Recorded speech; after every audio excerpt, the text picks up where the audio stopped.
Assalamualaikum warahmatullahi wabarakatuh. Kita masuk materi yang ketujuh, yaitu tentang perulangan dalam bahasa Java. Perulangan bagian dari hal-hal yang harus kita pahami. Biasanya kalau digunakan di algoritma, seringkali kita menggunakan perintah-perintah perulangan ini. Karena banyak hal yang bisa dipermudah oleh perulangan ini. Yang tadinya harus membutuhkan banyak perintah, bisa dipersingkat dengan perintah-perintah perulangan. Nah, contoh seperti ini, ada perintah untuk mencetak petani kode sebanyak 5 kali. Ya. Kita boleh menulis seperti ini, 1, 2, 3, 4, 5 ini ya, 5 baris. Ya. Jadi hasilnya juga muncul 5 tulisan petani kode. Persoalannya ketika ada persoalannya dikembangkan misalkan cetaklah sampai 1000 kali hal yang sama ini, maka kita nggak efektif lagi untuk menggunakan perintah ini diulang sebanyak 1000 kali, copy paste sebanyak 1000 kali. Ini tidak efektif. Inilah yang disebut dengan perulangan, ya. Maksudnya hal-hal yang sama diulang, ya, diulang, petani kode diulang. Maka kita harus menggunakan perintah perulangan untuk menyingkat waktu, ya. Ini formatnya, ya, format untuk atau struktur dari perulangan. Yang pertama ada perintahnya adalah for, ya, bisa menggunakan perintah for. Ya. Nanti ada perintah while, gitu ada. Nah, perintah for di dalam bahasa Java itu harus diawali dengan kurung buka, kemudian nanti diakhiri dengan kurung tutup. Kemudian diinisialisasi di awal, ya. Jadi datanya ditentukan dulu. Kebanyakan memang datanya integer, ya, karena hitungan, biasanya hitungan. Berarti ini yang paling kiri, sebelah kiri ini menunjukkan bahwa startnya, mulainya adalah dari 0. Kemudian yang sebelah tengah, ya, sebelah tengah ini adalah batasnya, batas waktu, batas berhenti, ya. Jadi kalau ngecek di sini sama dengan apakah hitungan, ya. Ini hitungan isi di 0 dulu, baru di sini disebut apakah 0 lebih kecil sama dengan 1000, gitu ya. Jadi jawabannya true, ya, benar. Maka kalau benar, dia akan mencetak ini, ya, untuk urutan ke 0, ya, untuk urutan ke 0 nyetak petani code, ya. Nah, berikutnya dia akan proses, ya, proses di bawah ini menggunakan incrementnya ini, hitungan plus plus, hitungan plus plus. Ya. Nah, maka dari 0 ditambah 1, ya, jadi hitungan plus plus ini sama dengan hitungan, kalau ditulis rumus, ya, hitungan sama dengan hitungan plus 1. Ya. Jadi ini menambah 1 nilai yang pada variabel hitungan. Ya. Jadi sekarang nilainya 1. Ya. Nah, berputar ke atas nilainya 1, tidak start lagi. Nah, 1 dibandingkan ini, apakah 1 lebih kecil sama dengan 1000? Jelas benar, ya, true, maka kerjakan ini baris yang berikutnya, ya, berarti pada hitungan ke 1. Terus bertambah lagi, apakah 2 lebih kecil 1000? Kalau memang true, cetak lagi. Jadi nanti akan tercetak kalau ini sampai 1001, ya, bukan 1000, 1001. Kenapa 1001? Karena dimulai dari 0. Ya, kalau dimulai dari 1 dan batasnya lebih kecil sampai dengan 1000, maka yang muncul adalah 1 sampai 1000. Karena dimulai dari 0, maka ada tambahan yang 0 tadi menjadi 1001. Jadi ini konsepnya untuk perulangan menggunakan perintah for, kemudian ada start awalnya, ada batasnya, kemudian ada faktor penambahnya, increment. Kemudian cetak di layarnya ini. Kemudian dari jenis ya, ada disebut dengan counted loop, ya, perulangan yang jumlah pengulangnya terhitung atau tentu.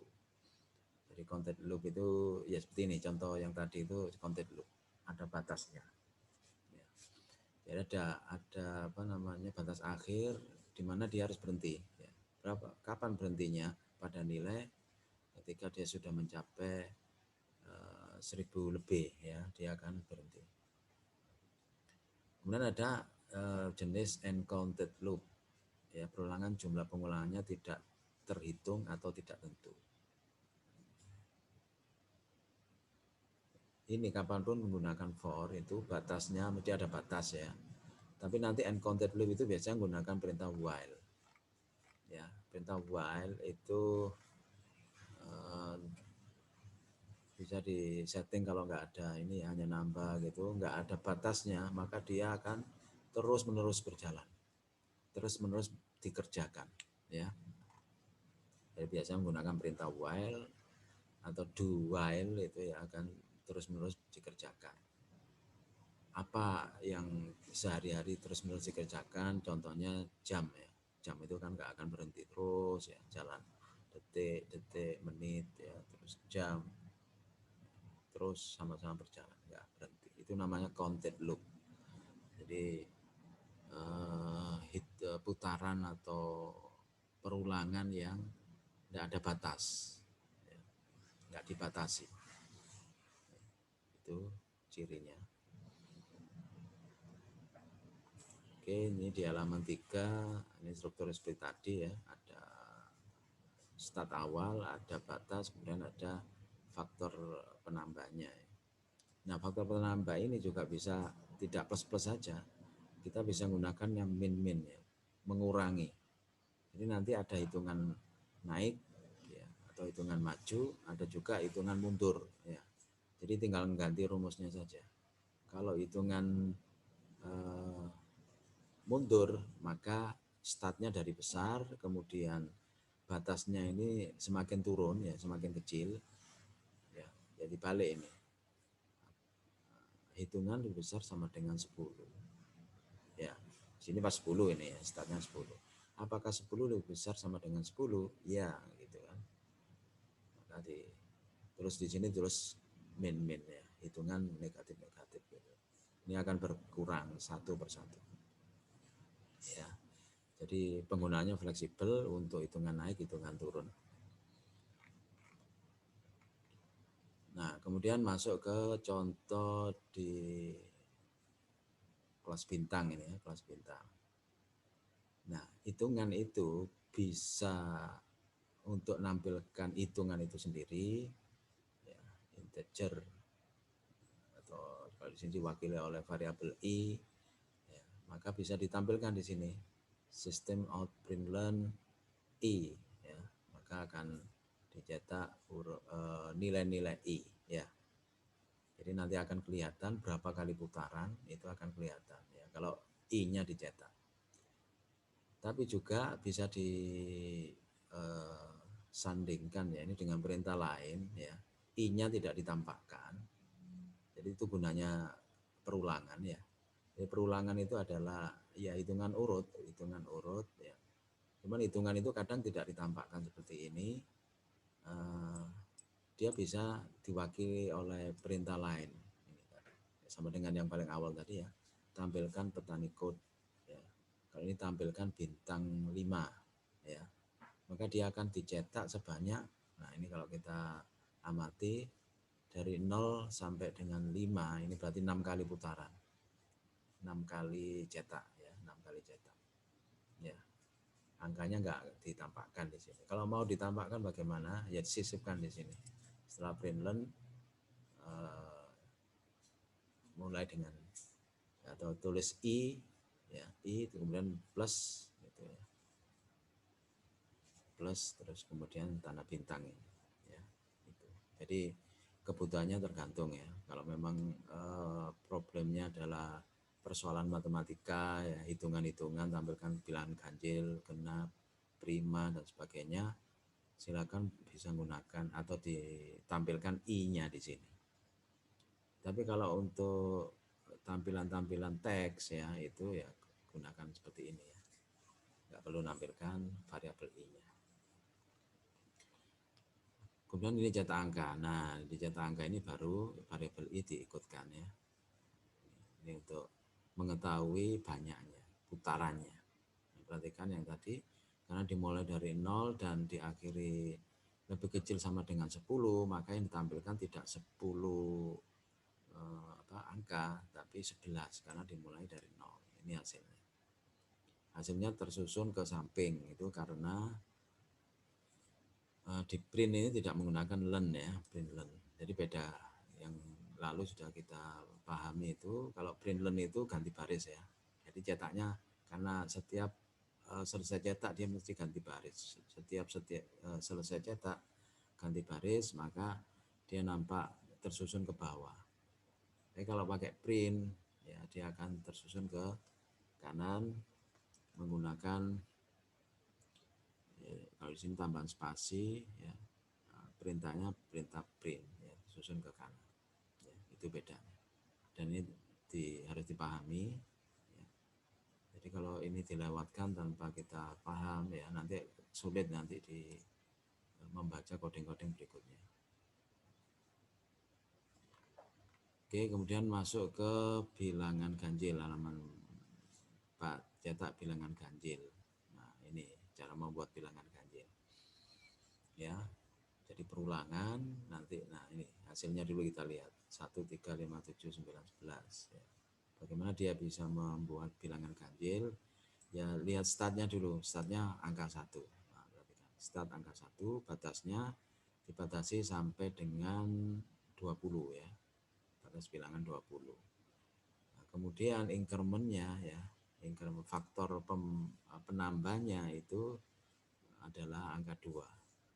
Ingat kemarin ketika belajar operator, ketika ketemu plus sama dengan begini ya, kita bisa menulis ya ini seolah-olah I sama dengan I plus. I plus ini taruh di sebelah kanannya sama dengan ini. Jadi nilai baru sama dengan nilai lama ditambah 2. Ya. I sama dengan I plus 2. Ya. Makanya tadi kan awalnya 1. I sama dengan 1 ditambah 2, berarti kan 3. Ya, 3. Berputar lagi, I yang 3 ditambah 2 jadi 5. Berputar lagi yang 5 tambah 2 jadi 7. Terus ditampilkan. Jadi ini gunanya banyak sekali ini ya.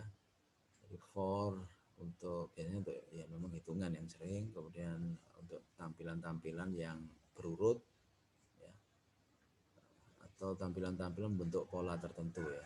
Jadi kalau kita pernah belajar algoritma itu ada membentuk jajaran genjang, belah ketupat gitu ya, atau bilangan apa namanya piramida yang bentuk gambar piramida, yaitu biasanya menggunakan perulangan ini yang sering kali dipakai. Oke, lanjut ke halaman 5. Nah, di sini ada istilahnya perulangan for each. For each. Jadi perulangan for each ini dikhususkan untuk array ya. Nah, array belum kita bahas ya. Untuk pertemuan berikutnya ada pembahasan tentang array. Jadi sedikit tentang array. Array itu adalah variabel yang memiliki banyak, jadi variabel yang sama ya, memiliki banyak ya, bukan turunan. Jadi contoh begini ya, misalkan kita buat variabel ya, di sini. Nah ini angka ini ya, ini contohnya. Angka ini cara mendefinisikan array ya. Yang lalu kan hanya integer angka gitu aja titik koma ya. Nah, kalau di sini integer angka ada kurung apa ini? Kurung persegi namanya. Kurung persegi ya. Jadi ciri array itu ada kurung persegi. Kemudian sebelah kanannya itu datanya. Ada kurung kurawal, kemudian diisi 3142. Ini artinya ya ketika kita mendefinisikan ini, integer angka kurung persegi, kemudian datanya ada 5 seperti ini akan membuat data atau membuat variabel otomatis ya, yaitu angka 0, angka 1, angka 2, angka 3, angka 4. Ya. Jadi otomatis akan membentuk 5 variabel dengan nama yang sama. 5 variabel dengan nama yang sama yaitu angka. Yang membedakan adalah indeks di dalamnya atau urutan di dalamnya. Ini urutan 0 ya, harus dimulai dari 0 ya, bukan 1. 0, 1, 2, 3, 4. Ya. 0, 1, 2, 3, 4. Ini datanya 5 ya. Membentuk 5 variabel. Nah, gitu maksudnya ya. Nah, for each itu perintahnya ya for saja, cuman cara mendefinisikan tidak sama dengan yang sebelumnya. Kalau sebelum menggunakan start, kemudian ada batas, ada increment. Kalau ini enggak ya. Ini ada variabel apa namanya? Penampung ya. Variabel penampung, kemudian ada variabel array, titik 2 variabel array ya. Ini satu persatu ya, untuk menampilkan isi dari sini caranya ini ya, pakai for integer x, nanti x yang dipakai untuk ditampilkan ini ya. Datanya dari angka ya. Setiap putaran dia akan urut, kan tadi ini nih 0, 1, 2 sampai 4 ya. Ini akan urut ini dari 0, 1, 2, 3, 4. Jadi berputar 5 kali karena 0 sampai 4 ya, 5 kali di situ akan menampilkan nilai yang ada di array tersebut dengan urutan indeks yang tadi yang 0, 1 sampai 4 itu disimpan x ya.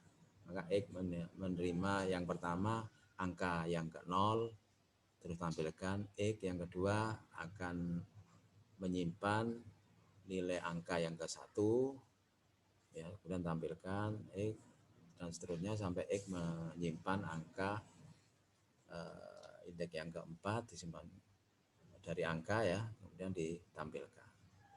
Dan hasilnya adalah ini. 3, 1, 4, 2, 24, 12 ya, sama dengan. Di bahasa PHP itu juga ada istilah for each. Tapi betul-betul ditulis for each. Kalau sini tulis for ya. Kalau for each di PHP tulis for each. Sama, jadi yang dia tampilkan adalah array-nya. Jadi data yang satu namanya kembar ya, hanya dibedakan dengan angka indeks aja ya. Oke, lanjut ke uncounted loop ya. Nah, ini yang tadi yang tidak ada batas. Tapi sebenarnya juga bisa dikasih batas ini ya. Penggunaan while ini bisa kasih batas. Kalau nggak ada batas, setiap kali dijalankan maka dia nggak bisa dihentikan ya. Maksudnya nggak bisa berhenti sendiri, harus dipaksa untuk berhenti ya. Terus dia kerjakan. Makanya walaupun while sebenarnya bisa dikasih batas nanti. Teknisnya bagaimana ini coba dilihat. Ini di halaman 7 kita bahas tentang perulangan while ya. Ini memanfaatkan scanner ya, kita sudah paham scanner untuk menampung input dari luar ya. Dan ada running boolean true. Berarti dia variabel running, tipenya adalah boolean. Boolean itu ada isinya hanya true dan false ya, boolean, logik ya, logika.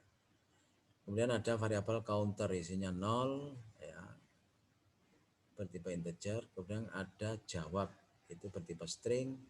Kemudian ada tipe kelas ya, objek, namanya scan ya, variabel ya. Itu tipenya adalah scanner untuk menampung entrian kita. Nah, kemudian kita baca di sini while running, berarti kan running true ya. Jika benar ya, bisa kita artikan ini jika, ketika ya. Sementara ya, while. Bisa begitu. Kalau saya jika mudah-mudahan gitu ya. Jika true ya, bila masih true, ini kan true kebetulan, maka dia ngerjakan ini. Kalau ini tulis false, maka yang terjadi dia tidak mengerjakan ini tapi langsung turun ke bawahnya, tutup kurung kurawal yang ini. Ya. Nah, apakah Anda ingin keluar? Ya, jadi kalau tadi true maka akan nyata ini apakah Anda ingin keluar? Dua pilihan jawaban, ya dan tidak. Harus diketik ya, karena dia string nanti, maka ketika bukan diisi angka, ini kan nanti akan berhenti di sini. Sistem jawab ya atau tidak. Nanti di sini kedip-kedip ya, ada kedip-kedip, maka kita ketik ya atau tidak. Nah, nanti ini akan tersimpan jawaban ya atau tidak itu di variabel jawab. Ya, nah ini if ingat kemarin if itu harus ada kurung buka, kurung tutup ya. Kemudian di dalam itu ada Java titik equal ignore case ya. Apa ini maksudnya? Ingat jawab itu adalah tipe string ya. Tipe string itu juga merupakan objek ya. Ciri objek yang lalu adalah ada titiknya ini, dikasih titik. Ini objek sistem ya, dikasih titik properti biasanya, properti atau metodenya. Ya, itu memiliki ini turunan banyak ini ya. Kalau ini ya metode ya, metode. Metodenya namanya equal ignore case. Miliknya siapa? Miliknya string. Ya, ini kan di cloning ini kan. Jawab itu bertipe string. Maka sekarang jawab ini berlaku atau bisa berperan sebagai string. Di dalam string itu ada metode namanya equal ignore case. Ya. Apa maksudnya? Ini adalah agar yang ngetik di sini dia ngetik huruf besar, huruf kecil, dia akan ditransfer menjadi huruf besar. Ya. Jadi ya yang ini equal ya, sama dengan, jadi maksud utamanya adalah mengubah dari huruf apapun ya, diketik kecil ya diterima, huruf besar ya diterima. Huruf kecil di sini misalnya tulis ya, ini juga yang dimaksud adalah ya yang tulisan kecil ini juga ya yang tulisan besar. Karena apa? Karena ada perintah equal is ignore case ya. Jadi supaya orang ngetik itu ngawur pun ya, tapi nulisnya tetap ya ya. Bisa ya huruf kecil semua atau huruf besar semua atau kombinasi y-nya besar, a-nya kecil atau a-nya kecil, y-nya besar. Maaf. Atau y-nya kecil, a-nya besar ya. Itu akan diterima semua, dianggap benar ya. Kalau ini tulis ya, berarti kan memang apakah Anda ingin keluar? Dijawab iya kan, harusnya selesai kan. Nah ini, kalau memang diketik iya, maka running itu langsung diganti false. Ya, maka dia langsung lanjut ke sini. Ya, setelah selesai langsung ke baris berikutnya ini, ketemu counter plus plus. Ya, ada counter plus plus. Nah, inilah yang disebut dengan tadi apa namanya faktor penambahnya. Kalau di for tadi kan ada yang terakhir increment namanya tadi ya. Jadi sebenarnya ini uncounted loop itu bisa dibatasi. Caranya batasinya apa? Pakai ini. Ya. Ini karena apa? Kalau nggak ada penambahan begini, ini akan muter terus. Ya sama, nggak ada penambahan juga muter. Cuman kalau nggak dibatasi, nah ini pembatasnya namanya. Pembatas itu bisa dari angkanya, ya. Misalkan jika counternya mencapai if dalam kurung counter itu lebih besar sama dengan 100 ya tutup kurung, maka dia running sama dengan false misalkan begitu. Boleh ya. Jadi kita bisa membatasi dengan cara melihat dari variabel counter atau bisa juga dari teknik lain seperti ini. Ya, ini selesai. Kalau selesai ke sini, maka ada perintah output ya. Anda sudah melakukan perulangan sebanyak sekian kali gitu ya. Dari mana? Ini ada counternya ini. Ya. Ini kan muter gitu ya. Ditanya, kalau nggak dijawab tidak, dia muter lagi. Jawab tidak, muter lagi gitu ya. Sampai dijawab ya. Kalau iya maka dia langsung disusun false ya. Kalau dijawab tidak, dia nggak akan ke sini ya, nggak akan runningnya tidak jadi false, tapi tetap yang tadi running kan true ya. Selama dia nggak dijawab iya maka dia runningnya tetap true ya. apakah true, dijawab, akan muncul ini. Dijawab tidak lagi, kalau ke atas lagi, runningnya tetap true. Ya. Itu cara menguraikan. Ya. Jadi tanpa harus ke NetBeans, sebenarnya kalau kita sudah memahami perintah-perintah di dalam Java itu akan mudah ya. Jadi menebak itu mudah. Nah, penerapannya misalkan tentu ada error ya. Error itu karena kan kalau ini di copy paste gitu ya kadang error, kadang enggak. Ya. Kalau ngetik sendiri ya tentu ada error. Tapi yakinlah bahwa error itu mesti ada informasi, ada petunjuk yang menggambarkan errornya di mana gitu ya. Nah, ini ya, tadi kalau dijawab tidak ya maka berapa kali putaran, perulangannya ada 4 kali. Oke, masuk ke ini penggunaan while. Ini enggak ada ini ya, enggak ada kelasnya ya. Ini ada kelas, ini ada increment. Cara bacanya gitu. Apakah I-nya kan 0, apakah 0 lebih kecil 10? Mesti true ya kan? Benar, kalau benar kerjakan yang ini. Maka perulangan ke 0, 1 sampai 10. Ini karena batas akhirnya ada sama dengan ini batasnya 10. Maka akan mencetak 11 kali atau 11 kali putaran. Kok 11 kali? Karena dimulai dari 0. Kalau dimulai dari 1 maka 10 kali. Ini kan 0, 1, 2, 3, 10. Ya, bisa kita tebak. Kemudian masuk ke halaman 9, contoh program dengan perulangan do while. Ya. Tadi while saja, sekarang ada do. Di mana penulisannya ini ada do, kemudian ada while. While ini setelah kurung tutup kurawal. Ya. Ini hampir mirip sebenarnya ya. Cuman kondisinya itu taruh di belakangan. Jadi kalau pakai do ini dijalankan langsung masuk ya, langsung ini. Setelah perintah ini mesti langsung masuk. Enggak dihadang oleh true atau false. Mesti true terus ini masuk ya. Tapi mau keluar itu dihadang oleh pernyataan logika ini. Pernyataan statement logika ya.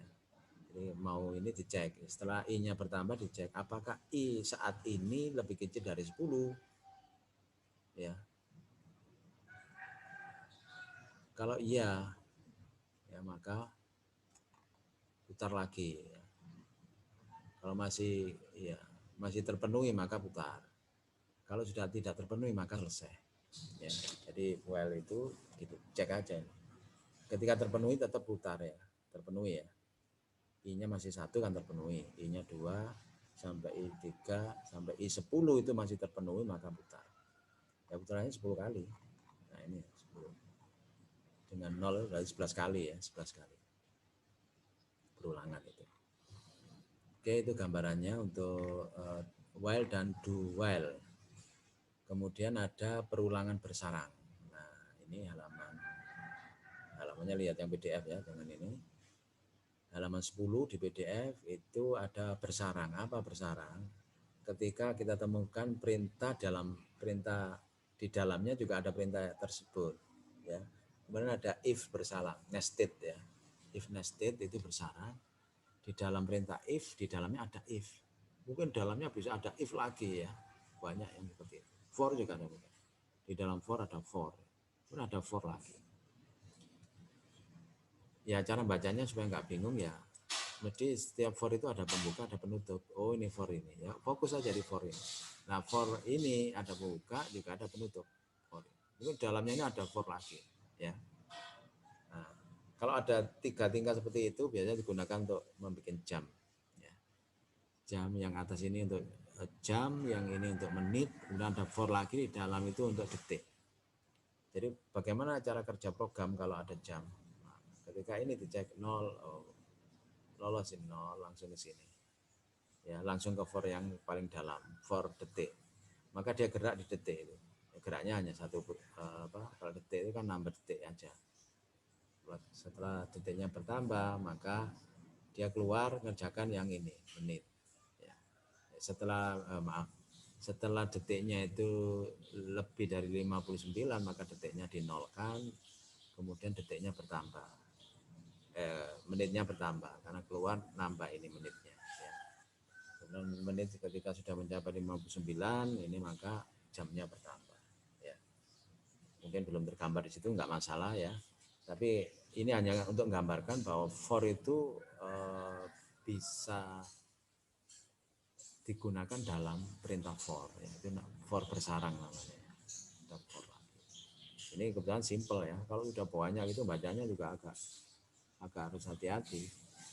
Oh ini penutupnya ini, oh ini penutupnya ini. Berarti ini dikerjakan dulu ya. Kerjakan ini selesai, baru selesai ke bawahnya ini, kemudian kerjakan melanjutkan perulangan dengan increment yang ditentukan tadi ya. Ini hasilnya. Ini udah habis. Kemudian ini ada apa namanya, ada tugasnya ya. Tugasnya hanya mempraktekkan ini saja yang ada di PDF ini. Kan nggak mikir ya, nggak perlu kasih persoalan, praktekkan saja. Ya. Ini yang nggak ngikuti video ini dengan apa namanya, mulai dari awal sampai akhir, ya mungkin nggak tahu kalau ini ada tugas ya. Saya letakkan di video yang paling akhir ini. Jadi sengaja itu yang pertama nanti jadi ada 6 ini ya, 6 tugas, ya, 6 praktek ya, praktekkan nanti tinggal copy paste ya. Yang pertama adalah ini bintang.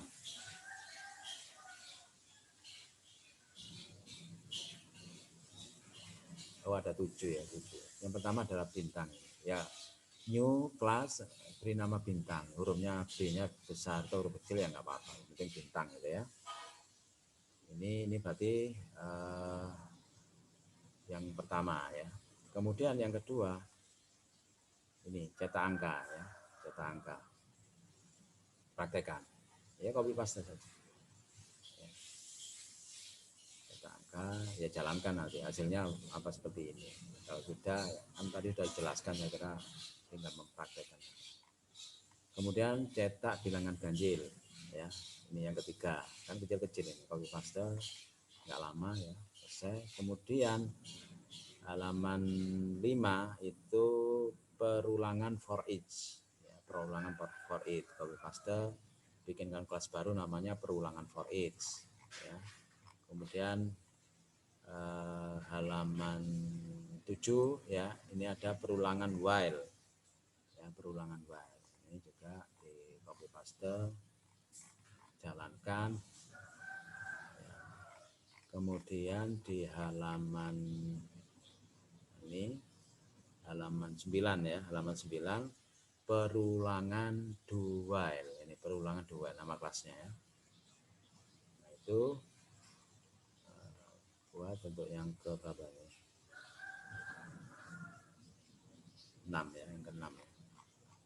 Nah yang terakhir adalah ini perulangan bersarang ya, tinggal paste, praktekkan, jalankan ya. Oke, ini untuk dikumpulkan nanti. Jadi kita harus praktek ya, praktek. Kalau nggak praktek nggak tahu hasilnya apa sih gitu ya. Dan ini juga mudah, tinggal copy paste. Kalau ini dianggap sulit ya kita nggak tahu ya. Kalau sulit juga mikir nanti. Memang ada nanti hal-hal yang harus kalian pikir ya. Kita kasih persoalan yang harus dipikir. Kalau ini nggak copy paste untuk akan punya koleksi ya. Kalau ini nggak dimasukkan ke NetBeans, ya nggak dipraktekkan di sana, nggak ada koleksi program. Mau nyoba-nyoba, mau lihat itu nggak bisa. Harus baca PDF. Ya, itu maksudnya. Ya, saya kira itu untuk pertemuan kita hari ini. Ya, saya akhiri. Assalamualaikum warahmatullahi wabarakatuh.